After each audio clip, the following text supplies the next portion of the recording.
Gentleman from Florida is recognized. Thank you, Mr. Chairman. You know, we have failed to pass comprehensive immigration reform up here for decades.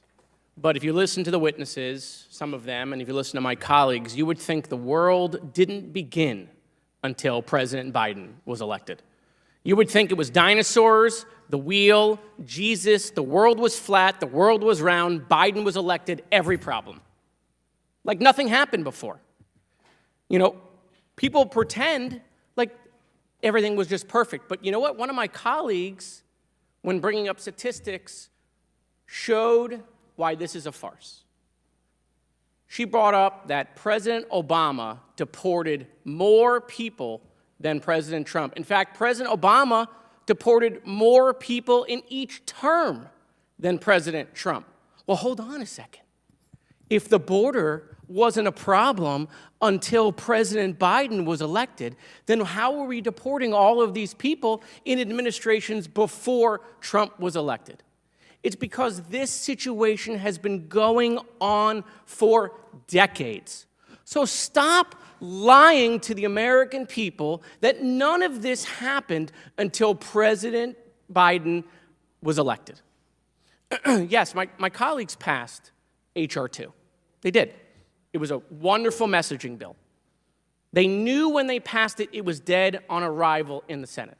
And see, that's what this place does. The Senate passes bills that are dead in the House. The House passes bills that are dead in the Senate. They wash their hands with it, declare victory, and say, we did something. Okay? It's fake.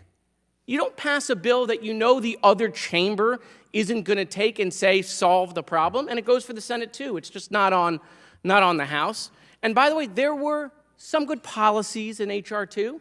There are things in H.R. 2 that I would vote for. There are things in H.R. 2 that are bipartisan to help secure the border. But there were things in H.R. 2 that were outrageous because it was never meant to become law.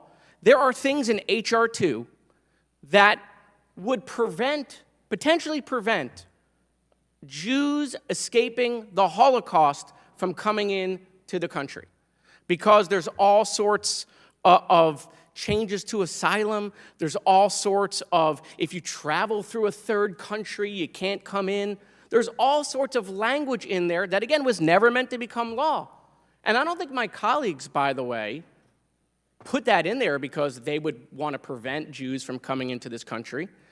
But we've seen what happens when there is language in laws that isn't intended, like what happened in the St. Louis in 1939, where there were laws that prevented Jews on a ship escaping Germany. We denied them because we applied things that weren't meant for that situation. And so, look, you don't have to listen to me, right? My colleagues don't have to listen to me. I want them to listen to their own colleagues, Chip Roy, who is a Conservative Freedom Caucus member, has said President Trump has failed to secure the border. Ron DeSantis, who ran wall commercials in order to become governor, said Trump didn't bid the wall and Mexico didn't pay for it. Okay, and Mr. Holman, I appreciate your energy and passion for children. And I appreciate that you have said that, have you seen terrible things that keep you up at night? I have. I've seen parents in my neighborhood bury dozens of kids because they died at school, because mentally ill people have access to weapons in this country and body armor and go into movie theaters and churches and schools and shopping malls and gun down children.